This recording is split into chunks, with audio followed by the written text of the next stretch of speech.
Hello, story lovers, and welcome to Cheating Tales Lab. We're grateful for having such amazing viewers like you. Tell us, which part of the world are you watching from today? Morning coffee or evening wind down? Share below. Now, let's dive into today's story. Chapter 1. Seeds of Deceit. Marcus Thorne's fingers moved swiftly across the calculator, double-checking the numbers for his daughter's college funds. The office building had emptied hours ago, but he remained, surrounded by spreadsheets and financial projections. His second job as a financial consultant demanded late nights, but the thought of securing Lily and Daisy's future made every hour worth it. Just need another $50,000 per account, he muttered, adjusting his wire-rimmed glasses. The twins would turn 18 in 13 years, and Marcus had calculated the projected college costs down to the last dollar. He wouldn't let them struggle as he had. His phone buzzed. A text from Isabella. Working late again? Marcus typed back. Almost done. Kiss the girls good night for me. No response came. He didn't expect one anymore. The memory of last weekend floated unbidden to his mind. Lily and Daisy, their dark curls bouncing as they raced through the backyard, their laughter pure joy. Isabella had stood apart, arms crossed, watching him push them on the swings. Higher, Daddy, higher, they'd squealed. Marcus, be careful, Isabella had called out, her voice tight with what he now recognized as barely concealed disdain. He'd built those swings himself, calculated the precise angle and tension needed for maximum safety and enjoyment. Just as he'd calculated everything else in his life, the mortgage payments, investment portfolios, retirement plans. A life of stability, brick by brick. The office phone rang, startling him from his reverie. The caller ID showed it was the security desk. Mr. Thorne? Your wife just called. Said she's been trying to reach you, but your cell isn't working. Asked me to let you know she'll be late tonight. Book club running long. Marcus frowned. His phone showed full bars, no missed calls. Thank you, Paul. He pulled up his banking app, a habit he'd developed lately. There it was, another charge from La Maison, an upscale restaurant across town. The third time this month. Isabella's book club was getting expensive. The drive home took 15 minutes. Marcus parked in the garage, but didn't get out immediately. The house loomed silent, dark except for Eleanor's bedroom light. His sister had moved in 6 months ago after losing her job, another calculation that had made sense at the time. He found Eleanor in the kitchen, drinking tea. The girls, he asked. Asleep. Isabella called, said Dash. Book club. I know. Eleanor wouldn't meet his eyes. She never did anymore when discussing Isabella. Marcus climbed the stairs to the twins' room. Lily and Daisy lay curled together in Lily's bed, as they often did. Their faces, so alike, relaxed in sleep. He touched their dark curls, his mother's curls, everyone said, though he barely remembered her now. I'll give you everything I never had, he whispered. His home office remained exactly as he'd left it that morning. Marcus was a man of precision, files arranged by category and date, books alphabetized, pens aligned perfectly parallel. He sat at his desk and opened his laptop. The traffic camera footage loaded slowly. He'd gained access through his contacts at the civil engineering firm, telling them he needed to study traffic patterns for a new project. Another calculation, another justified lie. 9:47 p.m.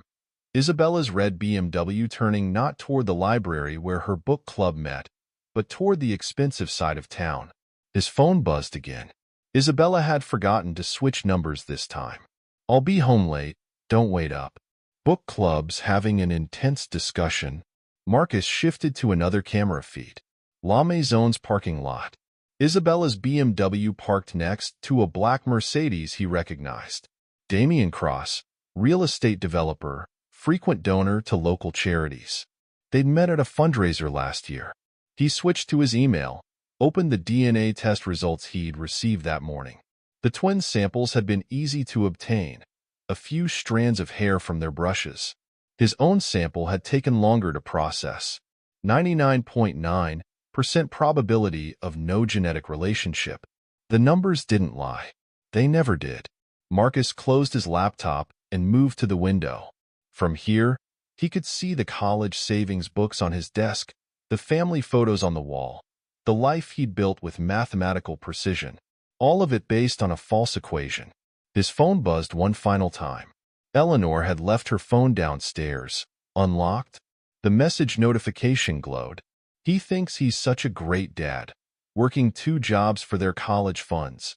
The twins are yours, and his sister helped me hide it. The timestamp showed 11:42 p.m. The recipient, Damien Cross. Marcus placed the phone down gently. Inside his chest, something shifted, not breaking, but hardening, crystallizing into something new. He opened a new spreadsheet and began to type. Assets, account numbers, properties, the foundation of a different kind of calculation. In their room, the twins slept on, unaware that their father had died that night. In his place stood something else, an architect of a different kind of future. His fingers moved across the keyboard, no longer concerned with college funds. The numbers now served a new purpose. Not creation, but destruction. Not protection, but revenge. Outside, Isabella's BMW pulled into the driveway. High heels clicked on pavement. A key turned in the lock. Marcus kept typing, his face illuminated by the screen's cold light. The equation had changed, but the precision remained. He would solve this problem like he solved all others, with absolute, unflinching efficiency. The door to his office opened. Isabella stood there, her lipstick slightly smeared, her book club outfit carefully straightened. "You're still up," she said. Marcus looked at his wife, the mother of children who were not his, the keeper of betrayals both past and present. He smiled, and something in that smile made her step back. "Just finishing some calculations," he said. He turned back to his spreadsheet, already plotting the coordinates of her destruction. Behind him, Isabella closed the door quietly, unaware that she just witnessed the last trace of mercy her husband would ever show her. In their bed that night, Isabella slept soundly while Marcus lay awake, his mind racing with new equations. Variables shifted and aligned. Bank accounts, property deeds, offshore holdings. Each number a weapon, each calculation a step toward annihilation. The Marcus who had built swings and saved for college funds was gone. In his place lay a man who would dismantle everything he'd built, just to ensure those who betrayed him would suffocate beneath the rubble. Chapter 2. The Implosion. The next 3 months passed in a parade of careful movements. Marcus transferred funds between accounts, each transaction calculated to avoid detection. He sold investments through shell companies, converted assets into untraceable forms. His engineering mind approached the task like designing a controlled demolition, identifying load-bearing structures, planning the sequence of collapse. Isabella noticed nothing. She continued her book club meetings, each one meticulously documented in Marcus's growing file of surveillance photos and financial records. Damien's black Mercedes appeared in more traffic camera footage, always parking just far enough from Isabella's BMW to maintain deniability. Eleanor grew nervous around him, sensing the change but unable to name it. She spent more time in her room, avoiding his gaze across the breakfast table. The twins remained his only constant, their love uncomplicated by knowledge of betrayal. "Daddy, will you help with my science project?" Daisy asked one evening. Marcus looked up from his laptop, where he'd been tracking Damien's latest real estate ventures. "Of course, Princess. What are we building?" "A volcano. Miss Thompson says we need to make it erupt." He spent the next hour helping her mix baking soda and vinegar, showing her how chemical reactions worked. Lily joined them, and soon both girls were giggling as foam erupted from their papier-mâché creation. "Again!" they shouted. Marcus watched them play, memorizing their faces, their laughter. Soon, everything would change. He'd already arranged for private investigators to document every aspect of Isabella and Damien's affair, hired forensic accountants to trace their financial entanglements. That night, he added another entry to his journal. Day 94, asset liquidation 60% complete. offshore accounts established through Singapore and Cayman Islands. D's real estate empire built on fraudulent loans, evidence secured. E's involvement documented through text messages and banking records. DNA results confirmed twice. He stored the journal in a secure location, along with videos he'd recorded for the twins. They deserved to know the truth someday, to understand why he'd done what he was about to do. Thanksgiving approached like a countdown. Marcus watched Isabella plan the dinner, invite guests, arrange flowers. Damien would attend with his wife. A final insult Marcus would use to maximum effect. The morning of Thanksgiving, he made one last video for the twins. Lily, Daisy, my daughters in every way that matters. By the time you see this, everything will have changed. Remember that I love you, that everything I've done was to protect you from lies and manipulation. Someday you'll understand. He placed the USB drive with the video in his hidden cache of evidence, along with the DNA results and surveillance photos. Then he put on his suit, charcoal gray, precisely pressed, and went downstairs to help prepare dinner. The table looked perfect. Isabella had outdone herself. Fine china, crystal glasses, autumn centerpieces.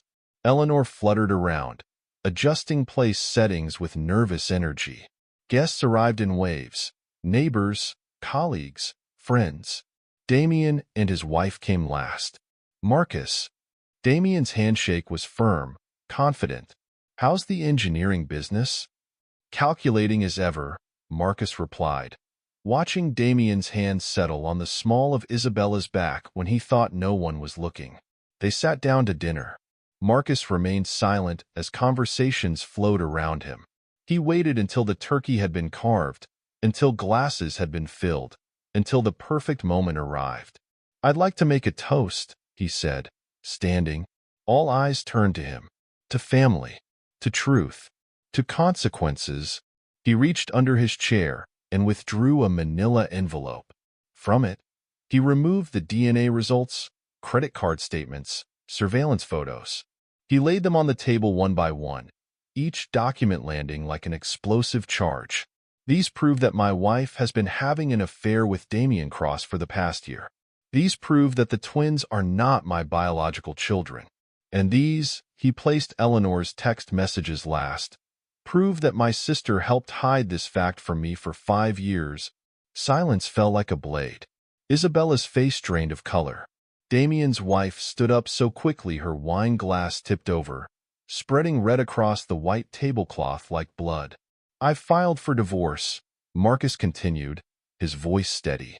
I've also forwarded evidence of Mr. Cross's financial fraud to the SEC.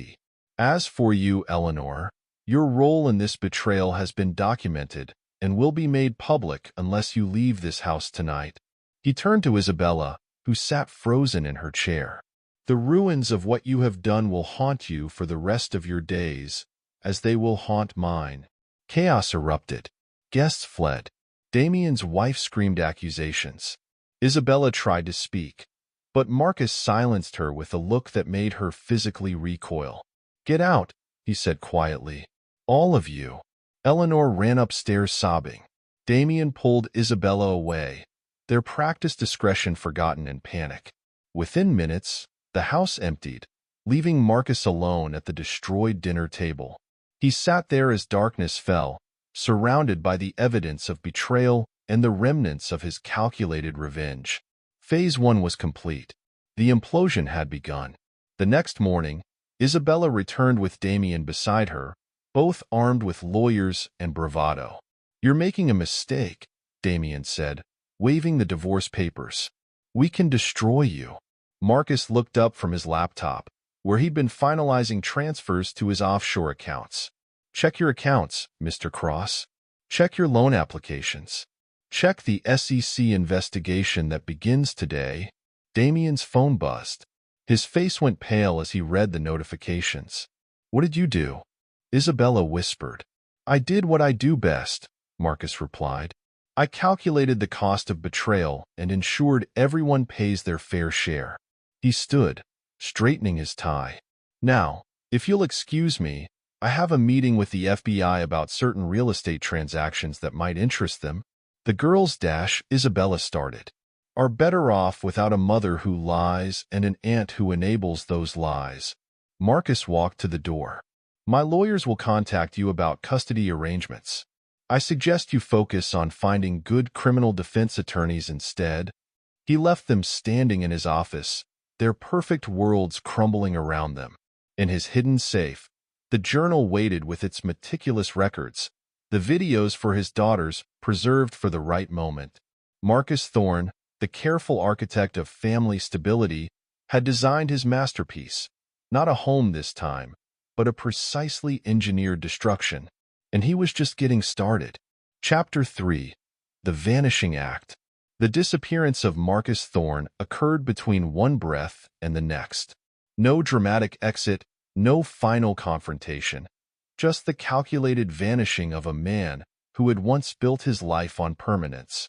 Isabella discovered it first, waking to find his closet empty, his personal items gone. She ran through the house in a panic, but every trace of him had been erased with surgical precision.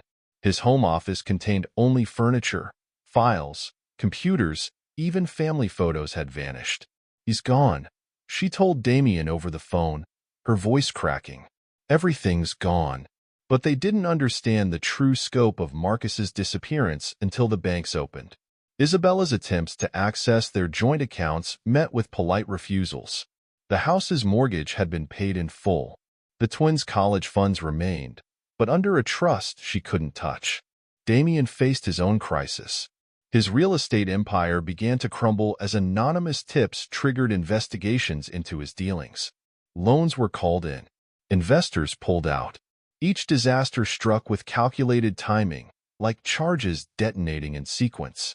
Eleanor, hiding in her apartment across town, received a single message. Your betrayal earned this exile. Don't attempt contact. She tried anyway, sending emails that bounced back, calling numbers that no longer existed. Her guilt manifested in sleepless nights and endless attempts to explain herself to empty rooms. The twins, now 6, asked about their father constantly. Where's Daddy? When is he coming back? Isabella had no answers. The lawyers provided no information. Private investigators found nothing, no credit card traces, no property records, no digital footprint. Marcus Thorne had become a ghost. But ghosts, as Isabella and Damien would learn, could still haunt. 1 year passed. 2. 5. Each year brought new challenges, new disasters that struck with impossible precision. Damien's attempts to rebuild always failed, undermined by anonymous competitors or unexpected market shifts. Isabella found herself slowly isolated as rumors spread through their social circle, each revelation more damaging than the last. They never saw the figure watching from distant servers, tracking their movements through digital breadcrumbs. They never noticed the pattern of their destruction, an architect's blueprint made manifest in ruined lives and shattered reputations. Marcus, now known in certain circles as Phoenix, built his new identity with the same precision he'd once applied to engineering projects. He transformed himself through rigorous training, physical, mental, technological. His pain became fuel, his betrayal a foundation for something greater. The private island he acquired became his laboratory, his training ground. There, surrounded by cutting-edge technology and hand-picked experts, he refined himself into a weapon. Sir, his assistant said one morning, the AI analysis shows unusual activity in your old hometown. Marcus looked up from his workstation, where he'd been developing algorithms for his latest project. Show me. The screens displayed familiar faces. Isabella, thinner now, less polished, arguing with Damien outside a courthouse. Their relationship had soured as their circumstances deteriorated. The AI's prediction models showed increasing stress patterns, approaching a breaking point. Your daughter Lily won the state science fair, the assistant continued. Daisy made the honor roll again. Marcus allowed himself a small smile. The trust he'd established ensured their education and welfare, managed by lawyers who never revealed their benefactor's identity. He watched their progress from afar, recording messages they would receive when the time was right.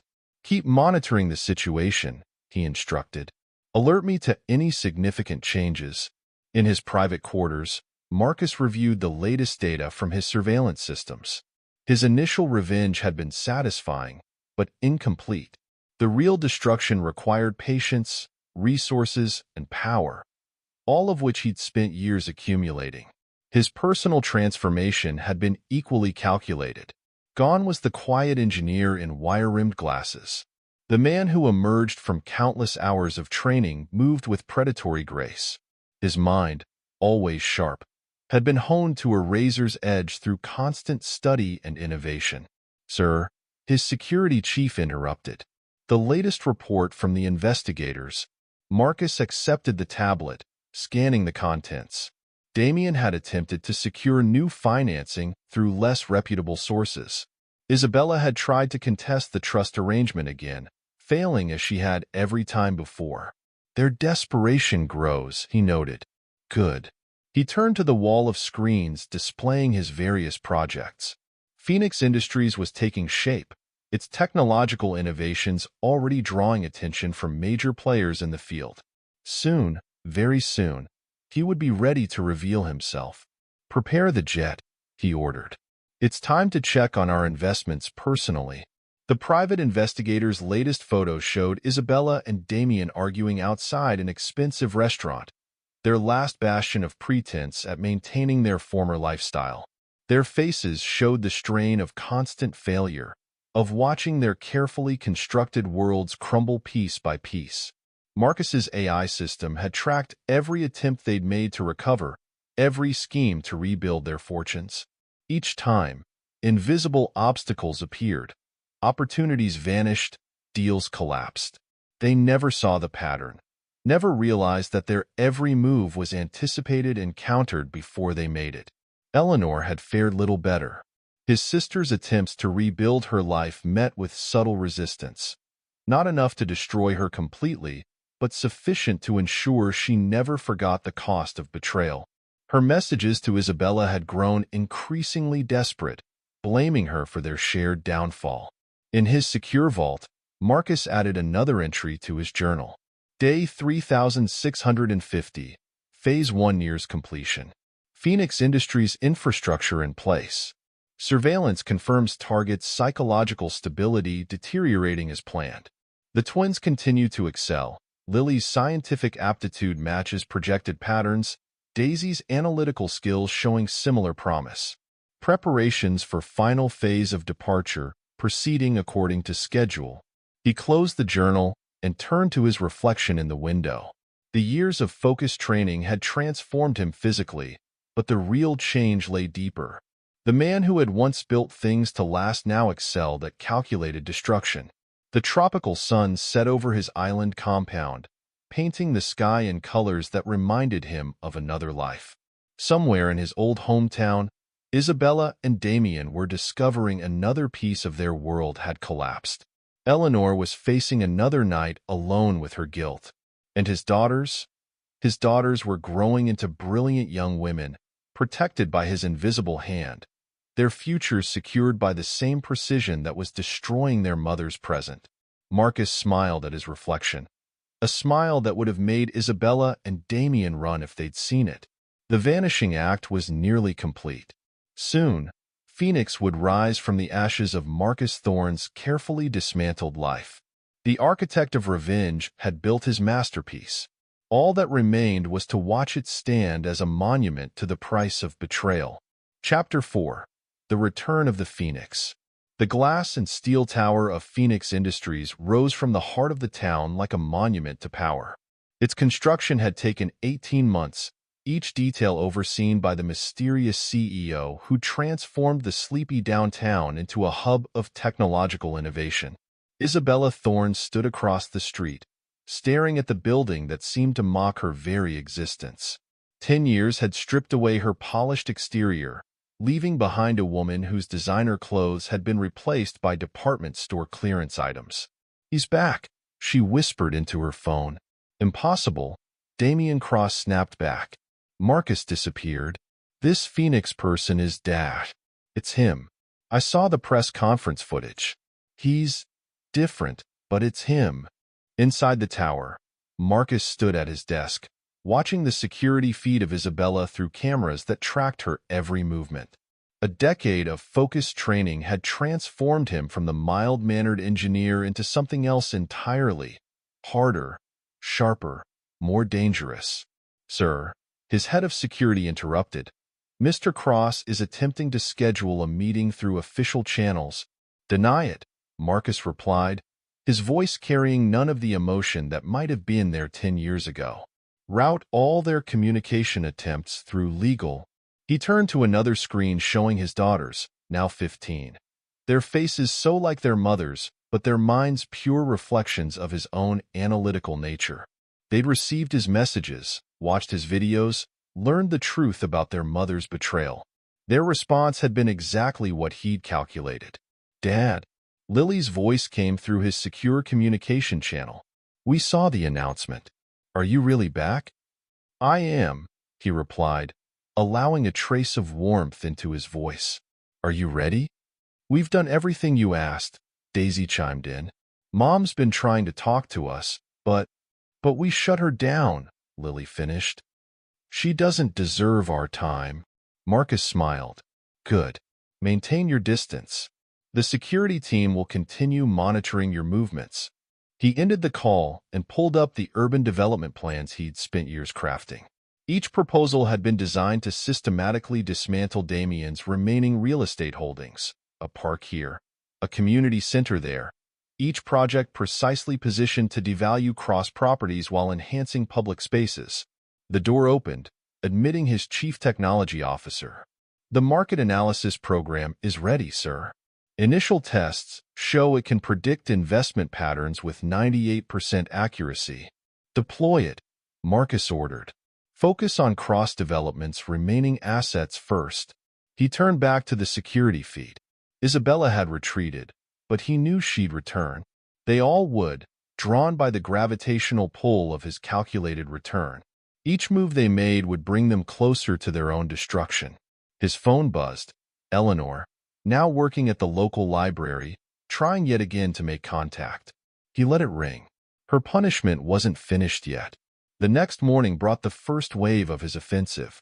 Phoenix Industries announced its Urban Renewal Initiative, promising billions in investment. The stock market responded immediately. Cross Development shares plummeted. "Marcus." Damien's voice boomed across the lobby as he pushed past security. "You can't ignore me forever." Marcus watched on the security feed as his team intercepted Damien. The once powerful developer had aged poorly, his expensive suit unable to hide the desperation in his bearing. "Mr. Cross," Marcus's head of security said smoothly, "Mr. Phoenix is unavailable. Please direct all communication through appropriate channels. Tell him I know who he is. Tell him Dav." "Remove him," Marcus commanded through the security channel. He watched dispassionately as Damien was escorted out, his threats echoing through the lobby. Later that evening, Marcus sat in his private office, reviewing the day's progress. His AI systems tracked Isabella and Damien's movements, monitoring their phone calls, emails, and financial transactions. Their growing panic-fed data into his prediction models, helping him anticipate their next desperate moves. A notification flashed. Isabella attempting to contact the twins again. The girls had followed his instructions perfectly, maintaining radio silence while his surveillance systems recorded their mother's increasingly frantic messages. "You can't keep them from me forever." Isabella's voicemail played through his speakers. "I'm their mother." Marcus deleted the message with a gesture. "You lost that right when you betrayed us all," he murmured to the empty room. His revenge wasn't just about destruction now. It was about reconstruction, building a new future from the ashes of betrayal, with his daughters by his side and his enemies ground to dust beneath the foundation. The town's mayor requested a meeting the next day, eager to discuss Phoenix Industries' development plans.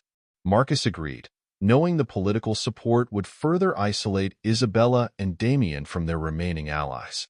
"The future is in innovation," he told the assembled city council, his presentation highlighting the benefits his company would bring. None of them recognized him. The quiet engineer had been erased, replaced by this commanding figure whose presence dominated the room. After the meeting, he stood at his office window, watching the sun set behind the skyline he would soon reshape. Below, Isabella lingered outside the building, her attempts to gain entry thwarted at every turn. "Sir," his assistant interrupted, "your daughter's security detail reports Mrs. Thorne attempted contact at their school. Increase their protection," Marcus ordered, "and send the school administration the legal documents restricting her access." He turned back to his screens, where news headlines announced Phoenix Industries' latest technological breakthroughs. His company wasn't just a vehicle for revenge. It was a testament to what betrayal had forged him into. The next week brought his first public appearance at a tech conference. Cameras flashed as he took the stage, his presence commanding instant attention. In the audience, Damien watched with growing horror as he recognized the man he'd once dismissed as weak. "The future belongs to those who dare to rebuild it," Marcus told the crowd, his words carrying hidden barbs for those who knew where to look. Phoenix Industries isn't just about technology, it's about transformation. His announcement of a new AI-driven market analysis system sent shockwaves through the financial sector. By morning, cross-development stock had dropped another 30%. Damien's desperate phone call came that evening. "You've made your point. Whatever you want, name your price." Marcus let the call go to voicemail. There would be no negotiations, no mercy, no respite. The architect of revenge had designed this destruction down to the smallest detail, and he would watch it unfold exactly as planned. Chapter 5. The Spider's Web. The surveillance room in Phoenix Industries' basement hummed with activity. Dozens of screens displayed feeds from across the city, each one focused on specific targets. Marcus stood in the center, watching Isabella pace her apartment through high-resolution cameras. "Play the call," he commanded. The AI system activated, using Isabella's voice patterns to create a perfect simulation. Across town, her best friend's phone rang. "Sarah? It's Isabella. I need to tell you something about what really happened with Marcus." The confession, crafted from years of recorded conversations, would destroy another friendship. Marcus watched Isabella's real-time reaction as Sarah's angry texts began flooding in. "Sir," his tech chief reported, "the construction site sensors are in place." Marcus nodded, pulling up schematics of Damien's latest development project. Tiny sabotage devices, disguised as standard equipment sensors, waited to trigger seemingly random malfunctions. "Activate Sequence 1, he ordered. Across town, Damien Cross stood before potential investors, attempting to salvage his crumbling empire. As you can see, the projection for Phase 1 completion data. The construction equipment behind him sputtered and died, right on schedule.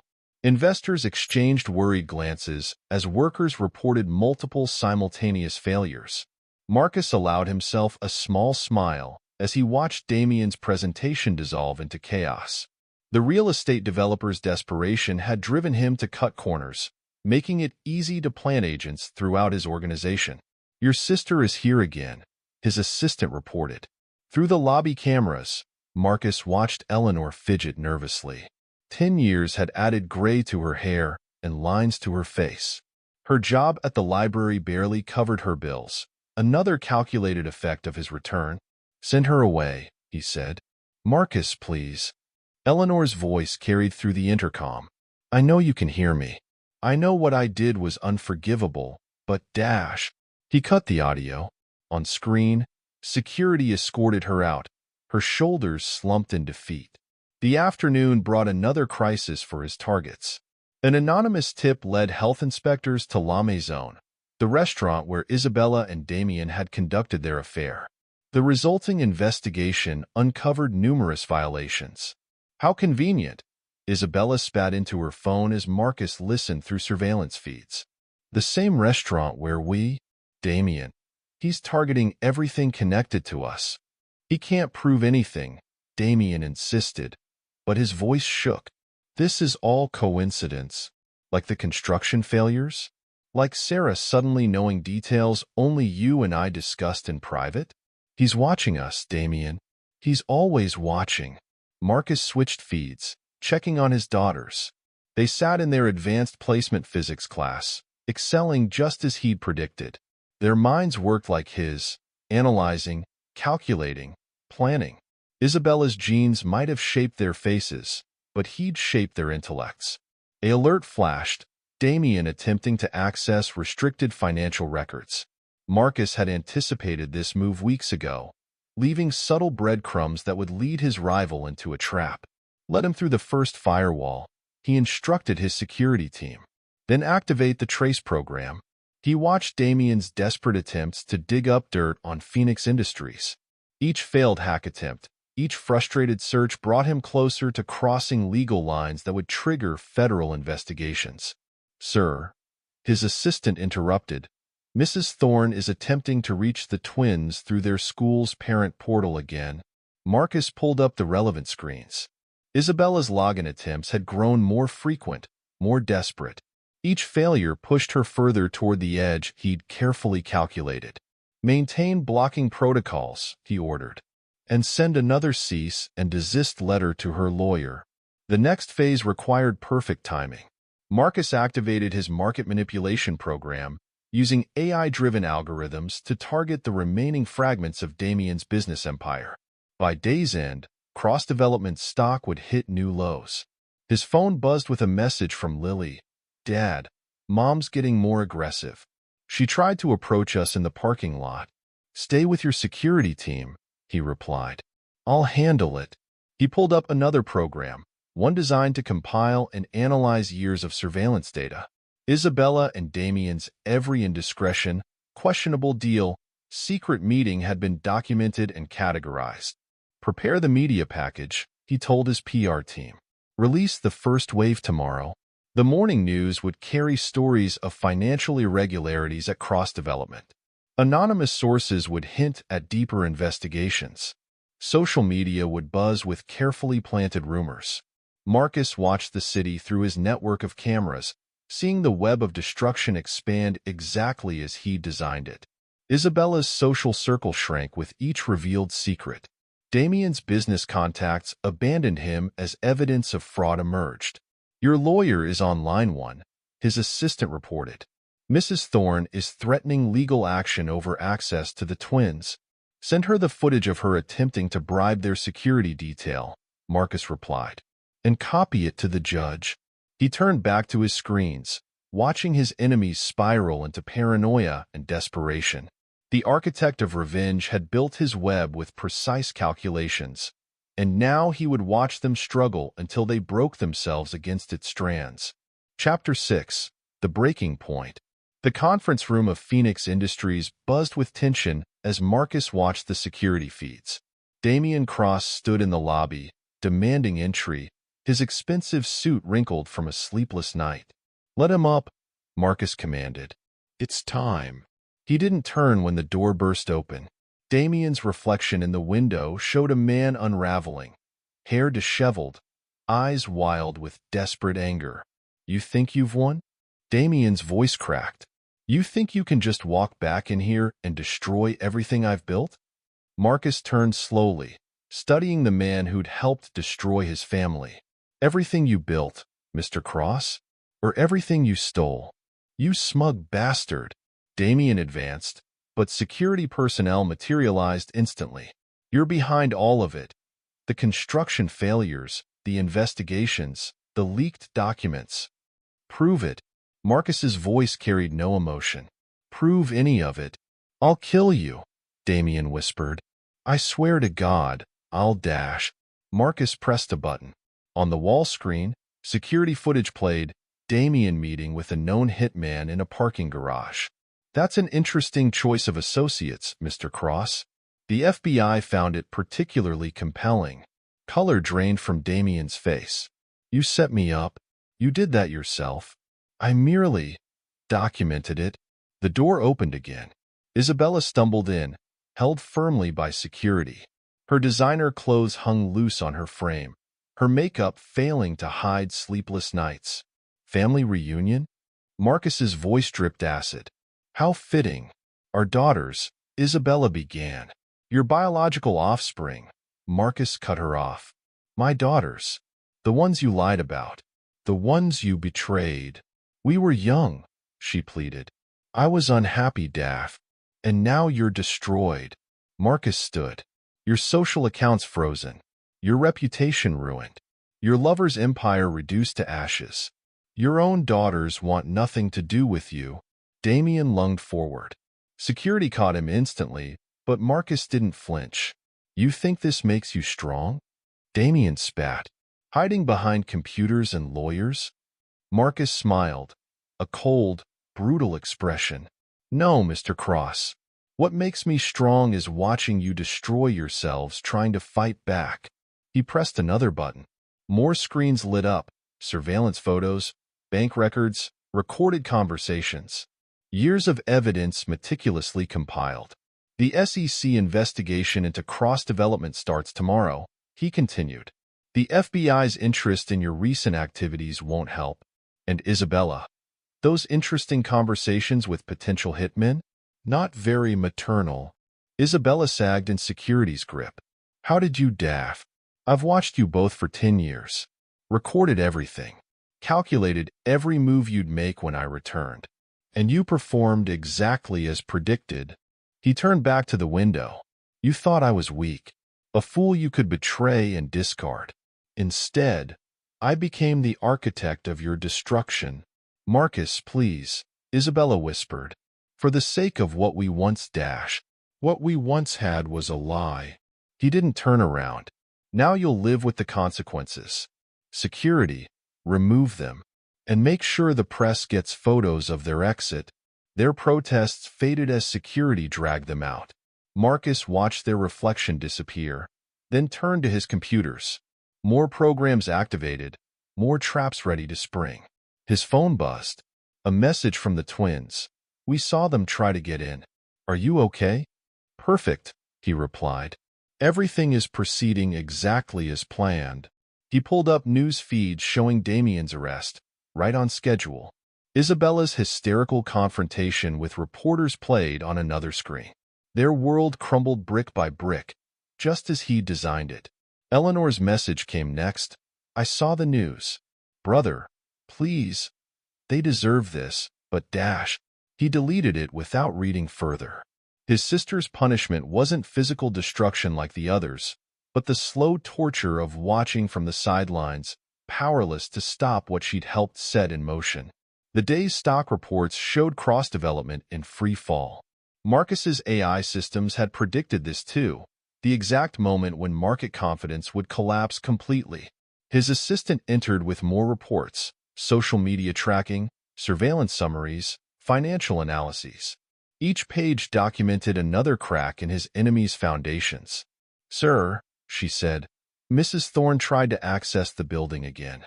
Security had to forcibly remove her. Add it to the restraining order documentation, he replied. And make sure the twin security detail is doubled. He stood at his window, watching his city transform. Phoenix Industries rose while cross-development fell. His former wife became a pariah while his daughters thrived under his protection. The architect's revenge reshaped skylines and lives. A final alert flashed, Damien attempting one last desperate move, trying to transfer funds before his accounts froze. Marcus watched the transaction fail, trapped by safeguards he'd installed years ago. The breaking point had arrived exactly as calculated. His enemies shattered against walls they never saw coming, destroyed by a man they'd foolishly underestimated. Marcus Thorne, the weak engineer they'd betrayed, had died a decade ago. In his place stood something far more dangerous, a man who'd turned revenge into an art form.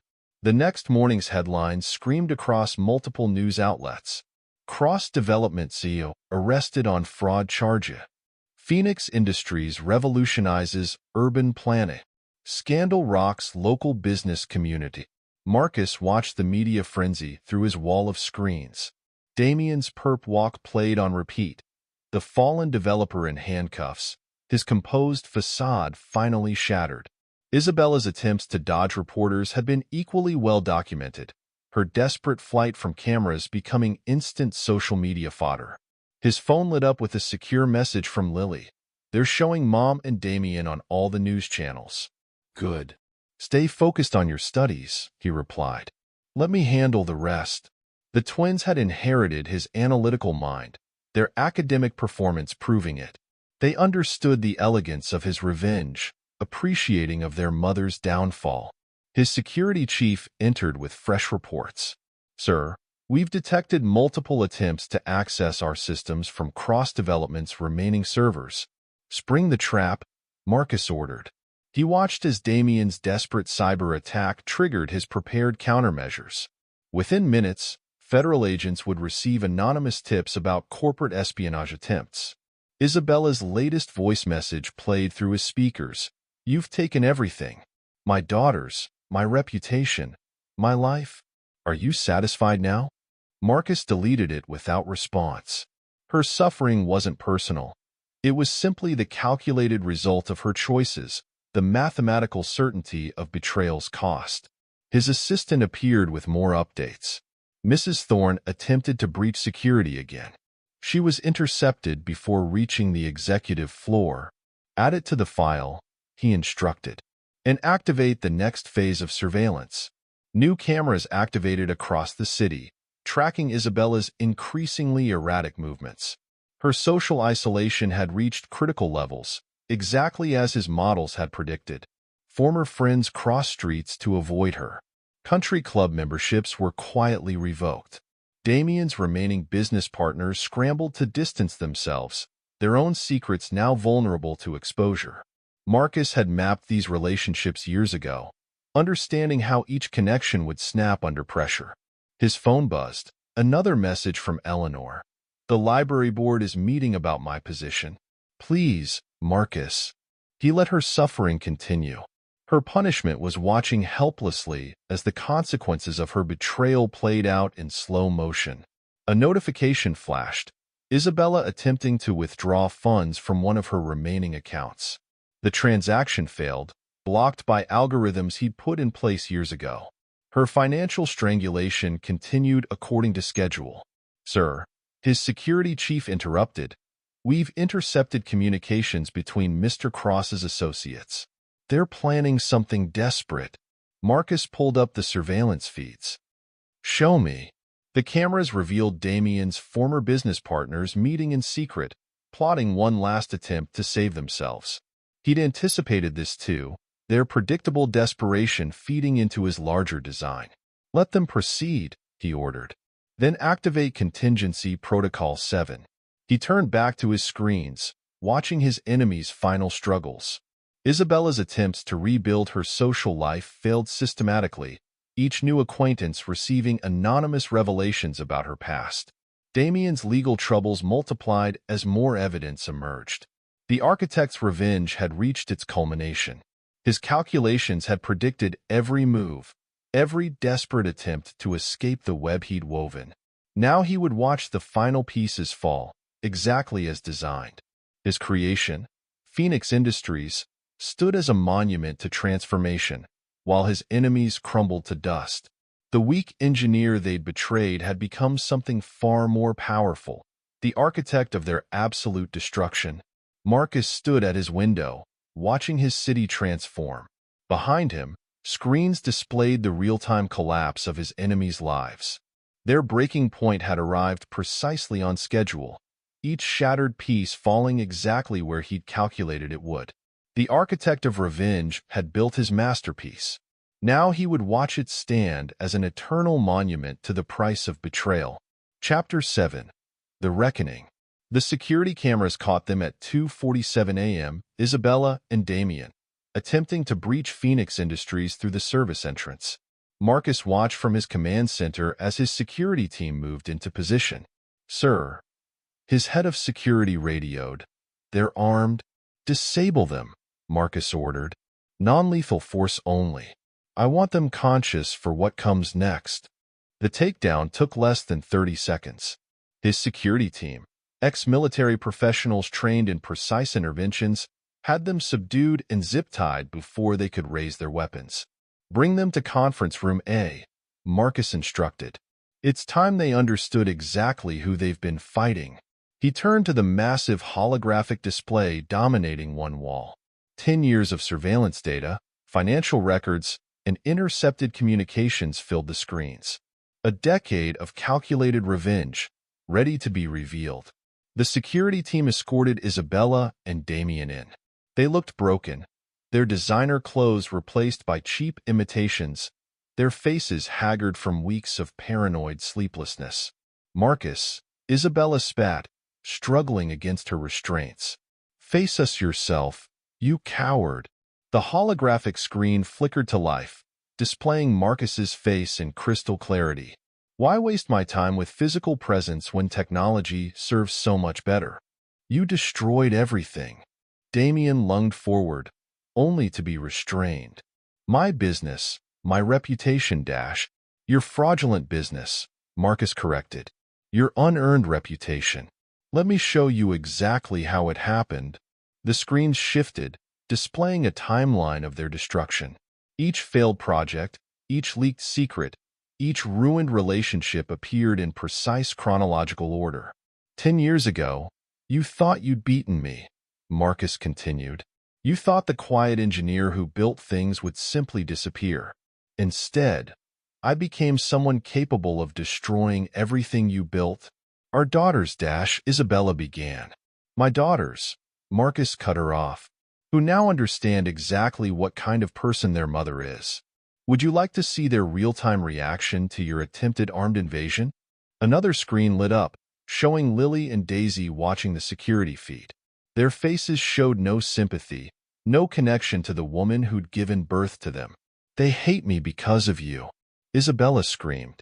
"They hate you because of your choices," Marcus replied. "I merely ensured they had all the evidence." He displayed more footage: Isabella's affairs before Damien, her manipulations of Eleanor, her calculated exploitation of Marcus's devotion to family. "Your pattern of betrayal didn't start with me," he noted. "But I ensured it ended with me." Damien struggled against his restraints. "You think you're so superior? You're just a man with toys and money." "No, Mr. Cross. I'm the architect who designed your destruction." "Observe." The screens filled with documentation of Damien's criminal activities, fraud, bribery, money laundering. Each piece of evidence traced back to legitimate sources, none leading to Marcus's involvement. "The FBI receives this data in approximately 3 minutes," Marcus informed them. "Your attempted armed invasion of my facility simply accelerated the timeline."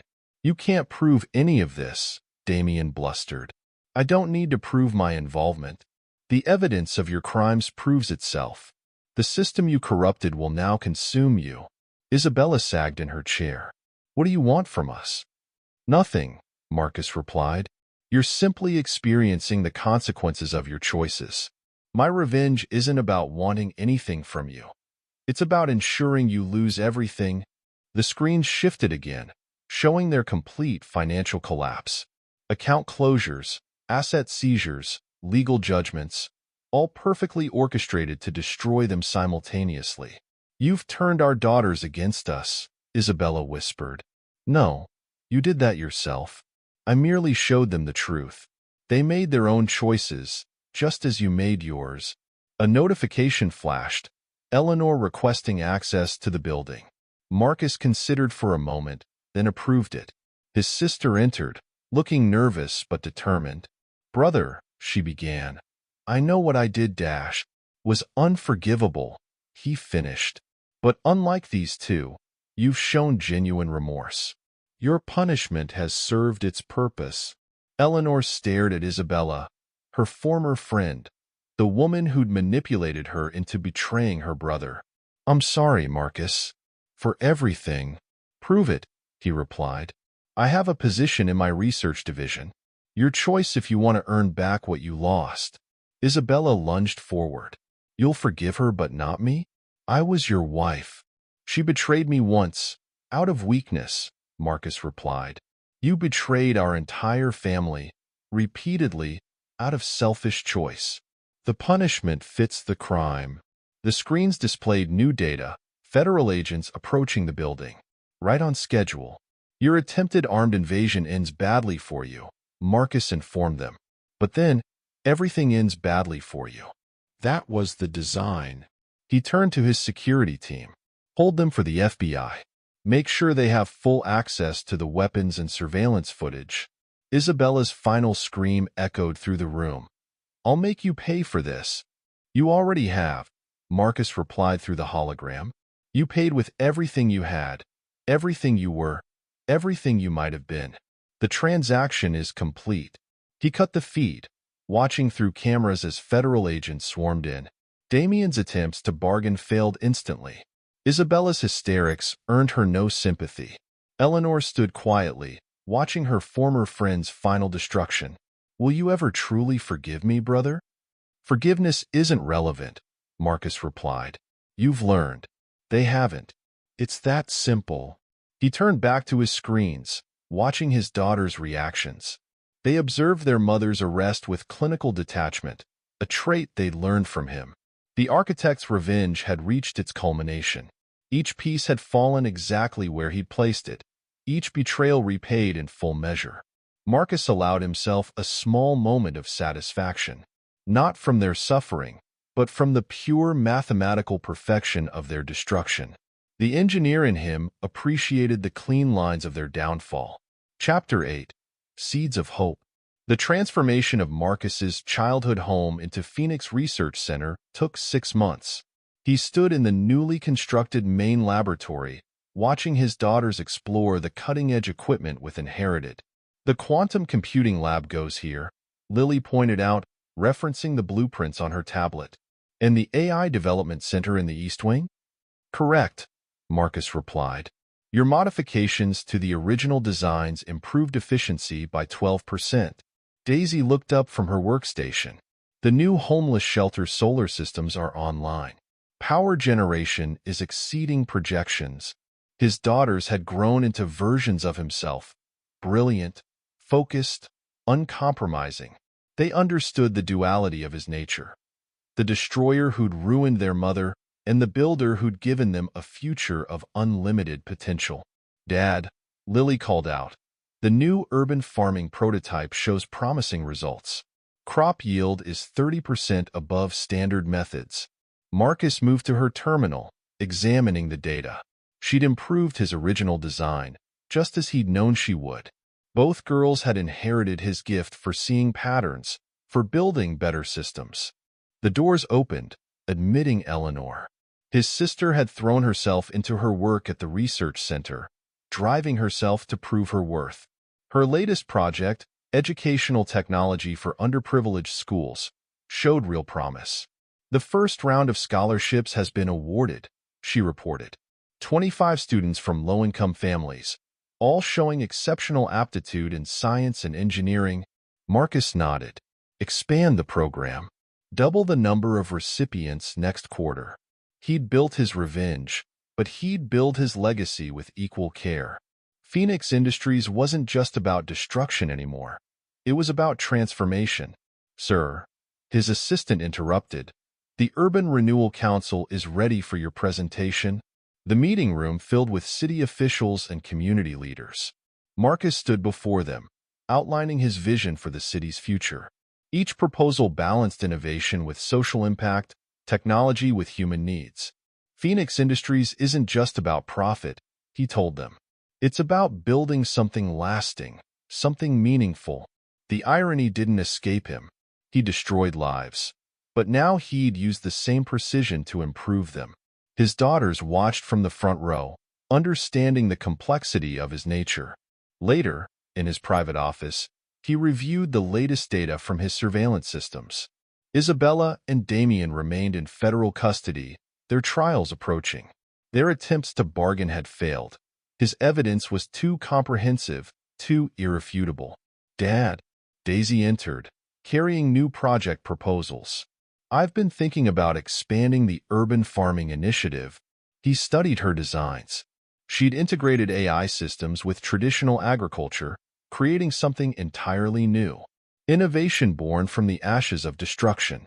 Implement it, he said, and coordinate with the education department. I want students involved in the process. Eleanor brought coffee and joined them. She'd earned back a place in their lives, not through forgiveness but through dedicated effort to make amends. The library renovation is ahead of schedule, she reported. The new technology center will open next month. Marcus pulled up the blueprints for his next project, a complete transformation of the city's infrastructure. His revenge had required destroying the old power structures. Now he'd build something better in their place. The quantum computing facility needs these modifications, Lily pointed out, marking changes on the designs. It'll increase processing power by 20%. He watched his daughters work, their minds as precise as his own. They'd witnessed his revenge unfold with clinical understanding, and now they helped him build with equal dedication. The screens behind them showed news coverage of Phoenix Industries' latest innovations. The company had become synonymous with progress, its dark origins forgotten by most. But Marcus remembered. The architect of revenge had become a different kind of architect, but he hadn't softened. His new projects showed the same ruthless as his revenge. They simply served a different purpose. The sustainable housing project is ready for Phase 2, Daisy announced. We can start construction next week. Marcus approved the plans. Each new project erased more traces of the past, replacing decay with innovation. The city that had witnessed his destruction would now witness his creation. Eleanor coordinated with his technical teams, her natural people skills finding productive use. She learned to channel her need to please into something constructive rather than destructive. The day ended with a family dinner in his private dining room, just Marcus, his daughters, and Eleanor. They discussed projects and plans, their conversation flowing with shared understanding of complex technical concepts. This was his real triumph, not just destroying those who'd betrayed him, but building something worthy from the wreckage. His daughters would inherit not just his wealth, but his vision for the future. The architect had designed both destruction and creation. Each blueprint, whether for revenge or renewal, showed the same attention to detail, the same uncompromising standards. Chapter 9. The New Dawn. Marcus stood on his private island's observation deck, watching his daughters pilot the new experimental aircraft they'd helped design. Below them, the city skyline showed the results of his decade-long transformation. Modern, efficient, innovative. His phone buzzed with news alerts. Isabella's sentencing was complete, 20 years for conspiracy and attempted armed assault. Damien had received 30, his financial crimes adding to his sentence. Dad. Lily's voice came through the comm system. The new navigation system is performing perfectly. He watched them land with precise control. His daughters had become more than he'd imagined. Brilliant, focused, unstoppable. They understood both the precision of revenge and the potential of creation. Eleanor approached with project updates. The research center had developed new technologies for urban sustainability, each innovation building on the last. The farming projects have increased yield by 40%, she reported. And the education initiative is showing remarkable results. Marcus nodded, reviewing the data on his tablet. He'd built his revenge with careful calculation, but he'd built his legacy. The observation deck screens displayed his transformed city. Where Damien's corrupt developments once stood, parks and community centers now thrived.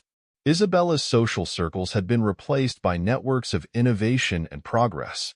Sir, his assistant called. The board is ready for the quarterly review. The meeting showed Phoenix Industries' continued growth. Each department reported breakthroughs, each project exceeded projections. His company had become a force for transformation, its dark origins forgotten by most. But Marcus remembered. The architect who designed perfect destruction had become equally skilled at creation. His revenge had required precision.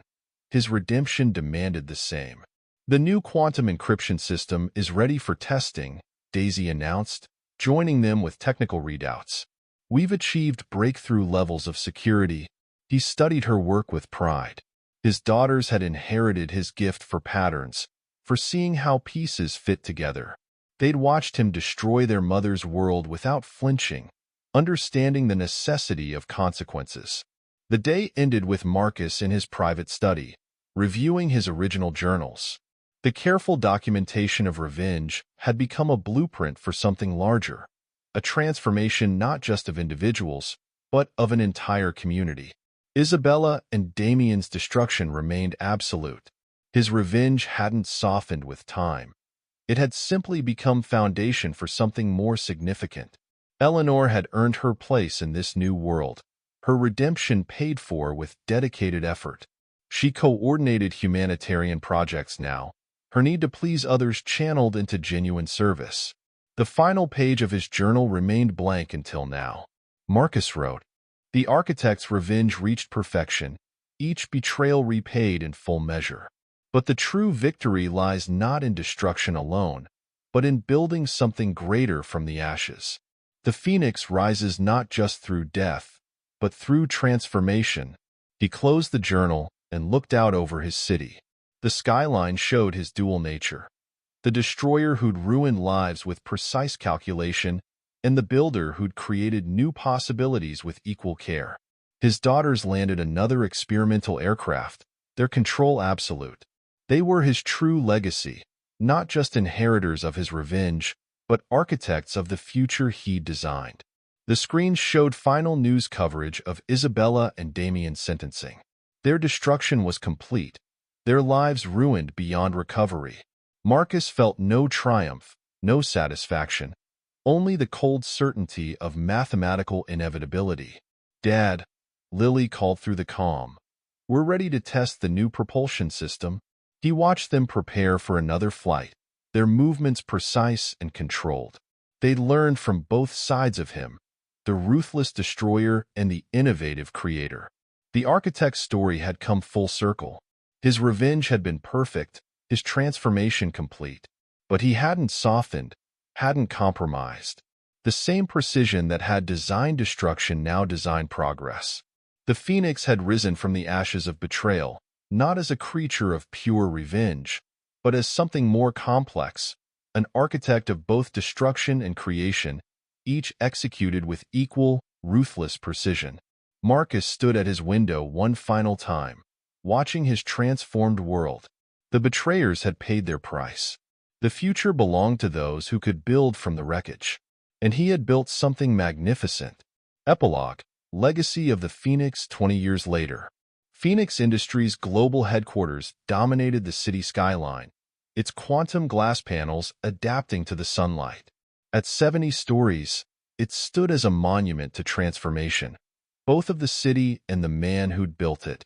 Marcus Thorne, now in his early 50s, retained the sharp focus that had driven both his revenge and his renaissance. His hair had grayed at the temples, adding gravitas to his commanding presence. The quiet engineer had evolved into a technological visionary whose innovations had reshaped the world. In his private office at the tower's apex, Marcus reviewed the latest reports from his global operations. Phoenix Industries had expanded far beyond its origins, becoming a leader in quantum computing, sustainable technology, and urban development. "Dad," Lily's voice came through his secure communication system. "The Beijing Quantum Hub is online. All systems nominal." At 35, Lily Thorne served as Phoenix Industries' chief technology officer. She'd inherited her father's precise, analytical mind, channeling it into technological innovation. Her twin sister Daisy, as chief operations officer, handled the company's global infrastructure. "Good," Marcus replied. "How's the Mars colony project progressing?" Ahead of schedule, Daisy joined the call. "The first habitat dome will be ready for deployment next month." His daughters had surpassed even his calculations, becoming forces of innovation in their own right. They'd witnessed his revenge as teenagers, understanding the necessity of consequences, and had grown into women who combined his ruthless precision with their own visionary genius. The screen shifted to show his next appointment, a parole hearing review. Isabella would be eligible for release in 6 months, her 20-year sentence nearly complete. Damien had another decade to serve, his financial crimes adding to his term. Marcus pulled up the surveillance feeds. Isabella had aged poorly in prison, her beauty destroyed by time and confinement.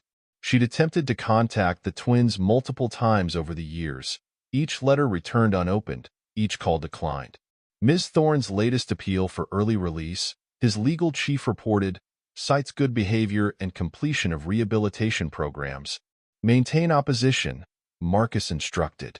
Ensure the parole board receives complete documentation of her crimes. He hadn't thought about Isabella in years, except when such administrative matters required attention. His revenge had been absolute, transforming from active destruction to passive containment. She would serve her full sentence, then be released into a world where she had nothing. No money, no connections, no relationship with her daughters. Eleanor entered his office, carrying project updates from the Phoenix Research Center. At 50, she'd found her purpose running the company's humanitarian division. Her redemption, earned through years of dedicated service, had transformed her from enabler to innovator. The new educational AI is showing remarkable results, she reported. Test scores in participating schools have improved 60%. Marcus nodded, reviewing the data. The research center, built from his childhood home, had become a global hub for technological innovation. Eleanor had helped shape it into something that improved lives rather than destroying them. "How are the grandchildren?" she asked. A rare smile crossed Marcus's face. Both twins had married brilliant scientists from the research center, producing children who combined multiple generations of analytical genius. His grandchildren showed the same gift for patterns and innovation that had driven both his revenge and his creation. "Alex started coding at 4, he replied. "Sarah's already showing aptitude for quantum mechanics." His revenge had shaped not just his enemy's destruction, but his own family's rise. The twins had grown up understanding both sides of power, the capacity to destroy and the obligation to build. Their children would inherit not just wealth and technology, but this fundamental understanding of consequences. The afternoon brought a global conference call with Phoenix Industries' international directors. Marcus watched his daughters lead the discussion, their command of complex technological concepts matching his own. They'd become more than heirs, they were architects of humanity's future. "The lunar base has achieved full operational status," Lily reported. "Mining operations begin next quarter. Urban renewal projects have transformed 12 major cities," Daisy added. "Sustainability metrics exceed projections by 40%. Marcus studied the global data feeds. His company had reshaped not just one city, but civilization itself. The precision he'd once applied to revenge now drove innovation on a planetary scale. A notification flashed. Damien had attempted suicide in prison. The attempt failed, like all his efforts to escape consequences. The man who'd helped destroy Marcus's first family now sat alone in a cell, watching news reports of Phoenix Industries' achievements. "Sir," his assistant interrupted, "there's a situation at the Jakarta facility." Marcus pulled up the feeds. A corporate espionage attempt, already contained by his security systems. His enemies had learned over the years. Those who opposed Phoenix Industries faced not violence, but systematic, calculated dismantling of their operations. Eleanor brought afternoon updates from the humanitarian division. The company's social impact programs had lifted millions from poverty, each project executed with the same precision as his original revenge. The new medical AI has achieved 98% diagnostic accuracy, she reported. Implementation begins next month. Marcus approved the rollout schedule. His sister had found redemption not through forgiveness, but through positive impact. Her need to help others, once manipulated by Isabella, now drove genuine progress. The evening brought a private family dinner in his penthouse. The twins, their spouses, his grandchildren, and Eleanor gathered to discuss projects and possibilities. 3 generations of brilliant minds, shaped by both the darkness of revenge and the light of innovation. "The quantum encryption breakthrough is ready for testing," Lily announced, her daughter Sarah already asking technical questions about the process. "Urban farming yields are up 70%, Daisy added, while her son Alex calculated resource optimization on his tablet. Marcus watched his legacy unfold. The architect of revenge had become something far more significant, the builder of a future that transcended his original purpose. His grandchildren would never know the pain of betrayal that had driven his transformation. They would inherit only the power to innovate and improve. Later that night, he reviewed the final surveillance reports on Isabella. Prison had broken her completely. Her release would change nothing. She would live out her remaining years in obscurity, forgotten by the family she'd betrayed and the society she'd lost. "Dad?" The twins called through his secure line. "The Mars mission needs your input." He turned to his screens, focusing on humanity's next great leap. His revenge had been perfect, but his redemption proved even more profound. The Phoenix had risen from personal destruction to universal creation. The next morning brought news of another technological breakthrough.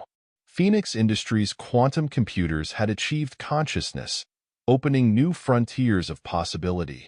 Humanity stood on the brink of transformation, guided by the vision of a man who turned revenge into renaissance. Marcus stood at his window, watching his city gleam in the morning light. The quiet engineer who'd been betrayed had become a titan of innovation. His pain transformed into progress, his revenge into revolution. Behind him, screens displayed his global empire, a network of creation built by the same mind that had once designed perfect destruction. His grandchildren's laughter echoed from the research lab where they studied with their mothers. The next generation of architects would build things he couldn't yet imagine, their minds unfettered by the betrayals that had shaped him. Eleanor coordinated global humanitarian efforts, her redemption complete but never forgotten. The twins drove innovation across Earth and space, their minds as sharp as his own. And somewhere in a prison cell, Isabella and Damien lived with the consequences of their choices, forgotten by the world they tried to rule. The architect's legacy had transcended revenge. Phoenix Industries stood as proof that destruction could fuel creation, that pain could drive progress. Marcus had built something eternal from the ashes of betrayal, not just a company or a fortune, but a future worthy of his grandchildren's inheritance. The Phoenix had risen and would rise again in each new generation, carrying humanity forward on wings built from both shadow and light. Marcus allowed himself a moment of satisfaction, not at his enemy's destruction, but at the magnificent creation it had spawned. His revenge had been perfect, but his legacy proved infinite. The architect had designed not just destruction, but destiny itself. And that, he knew, was the greatest victory of all. The final ledger. Isabella emerged from prison into a world that had forgotten her. No cameras recorded her release. No reporters sought interviews. She stood on the sidewalk with a small bag of possessions, invisible to the crowds hurrying past. Above her, Phoenix Industries' tower reflected the sunlight, a monument to everything she'd lost. Her daughters, now global technology leaders, had never responded to her letters. Her grandchildren didn't know she existed. She found work as a sales clerk in a small shop, her former beauty faded, her charisma dulled by 2 decades of confinement. Sometimes customers mentioned Phoenix Industries' latest innovations, never knowing they spoke to the woman who'd betrayed its founder.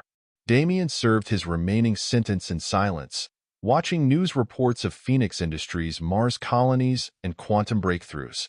The man who'd thought himself a master manipulator had been reduced to a cautionary tale, his name appearing only in case studies of corporate fraud. Eleanor thrived, her redemption earned through dedication rather than forgiveness. She transformed from enabler to leader, running humanitarian programs that helped millions. Her brother's trust, rebuilt through years of proof, had become her greatest achievement. The twins continued their father's legacy, driving innovation across Earth and space. They'd understood his revenge, witnessed his transformation, and inherited his gift for building wonders. Their children showed the same brilliant patterns, untainted by the betrayals of the past. And Marcus, the architect who designed both destruction and creation, watched his vision unfold across planets and possibilities. His revenge had been perfect, but his renaissance proved eternal. The Phoenix's shadow still fell across those who'd betrayed him, their punishment continuing long after his attention had turned to greater things. But its light sparked innovation across generations, transforming humanity's future through the precise calculations of a man who turned pain into progress. The ledger was complete, the accounts settled, the future secured. The quiet engineer had become something far more significant, not just an architect of revenge, but a builder of destiny itself. And in the end, that proved the greatest victory of all. This is where our story comes to an end. Share your thoughts in the comments section. Thanks for your time. If you enjoy this story, please subscribe to this channel. Click on the video you see on the screen, and I will see you there.